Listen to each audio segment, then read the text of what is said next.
When President Donald Trump levied tariffs on China that scrambled global markets, farmer Randy Miller was willing to absorb the financial hit. Even as the soybeans in his fields about an hour south of Des Moines became less valuable, Miller saw long-term promise in Trump's efforts to rebalance America's trade relationship with Beijing. "The farmer plays the long game," said Miller, who grows soybeans and corn and raises pigs in Lacona. "I look at my job through my son, my grandkids. Am I willing to suffer today to get this done to where I think it will be better for them?" Yes, but the patience of Miller and many other Midwest farmers with a president they mostly supported in 2016 is being put sorely to the test. Trending news: the trigger wasn't Trump's China tariffs, but the waivers the administration granted this month to 31 oil refineries so they don't have to blend ethanol into the gasoline. Since roughly 40% of the U.S.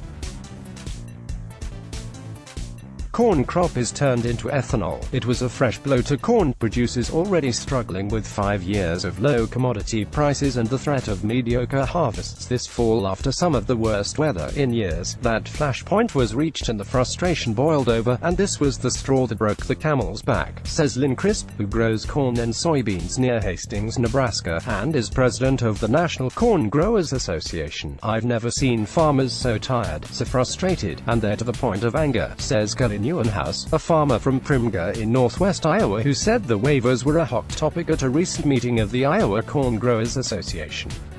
Newenhouse said he voted for Trump in 2016, but now he's not sure who he'll support in 2020, while Iowa farmer Miller saw Trump's brinkmanship with China as a necessary gamble to help American workers. The ethanol waivers smack to him of favoritism for a wealthy and powerful industry. "Big oil, that's our own country stabbing us in the back," Miller said.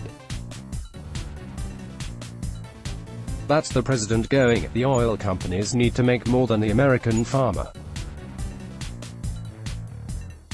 That was just, I like the oil company better, or why I'm friends with the oil company more than I'm friends with the farmer." The Environmental Protection Agency last month kept its annual target for the level of corn ethanol that must be blended into the nation's gasoline supply under the renewable fuels standard at 15 billion gallons, 56.78 billion liters, for 2020.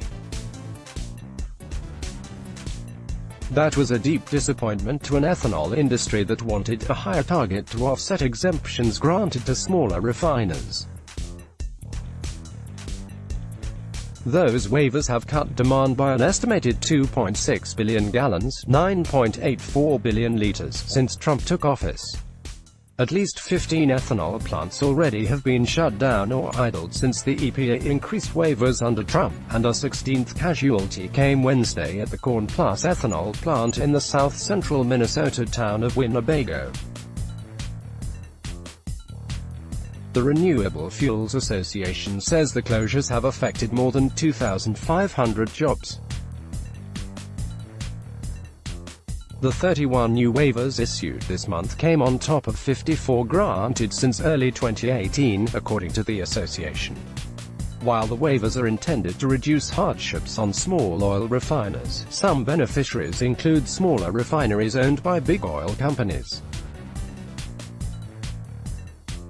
The administration knows it has a problem. U.S. Agriculture Secretary Sonny Perdue said at a Farm Policy Summit in Decatur, Illinois, on Wednesday that Trump will take action to soften the effects. He would not say what the president might do or when, but said Trump believes the waivers by his EPA were way overdone. Jeff Cooper, head of the Renewable Fuels Association, said the heads of the EPA and Agriculture Department and key White House officials have been discussing relief, and said his group has been talking with officials involved in those conversations. He said they've heard the plan may include reallocating the ethanol demand lost from the exempted smaller refiners to larger refiners that would pick up the slack, but many key details remain unclear, including whether the reallocation would apply in 2020 or be delayed until 2021. Anything short of that redistribution or reallocation is not going to be well received by farmers. "I'll tell you that," Cooper said. The White House referred questions to the EPA, where spokesman Michael Aboud said that the agency would continue to consult on the best path forward. Meanwhile, the oil industry has spoken out against some of the steps Trump has taken to try to appease the farmers, including allowing year-round sales of gasoline with more ethanol mixed in. We hope the administration walks back from the brink of a disastrous political decision that punishes American drivers. Bad policy is bad politics, Frank Macchiarola, a vice president for the American Petroleum Institute trade group, said in a statement.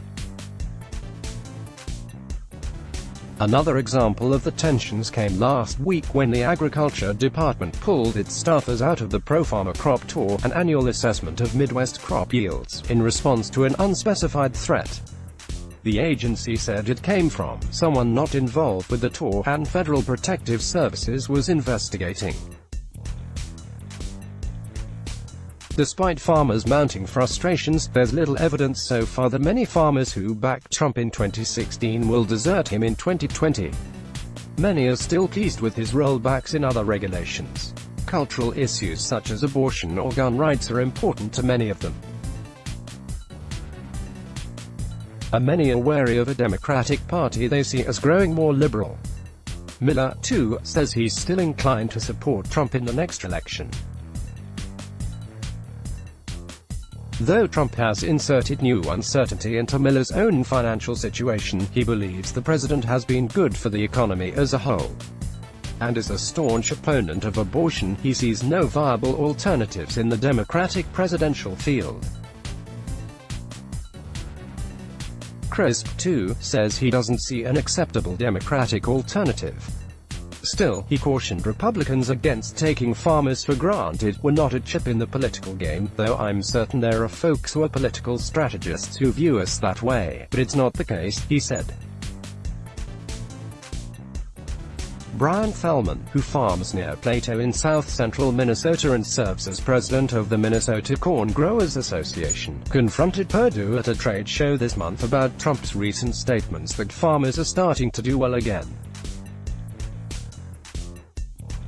Things are going downhill and downhill very quickly, Thelman told Perdue. Thelman, who voted for Trump in 2016, said this week that he can't support him at the moment. He said farmers have worked too hard to build up markets and the reputation of American farm products, and I can't see agriculture getting dragged down the path it currently is. Karnofsky reported from Minneapolis and McFetridge from Des Moines. Associated Press writers John O'Connor in Decatur, Illinois, Candice Choi in New York, and Kevin Frecking and Ella Nickmeyer in Washington contributed to this report. Let's block ads. Why?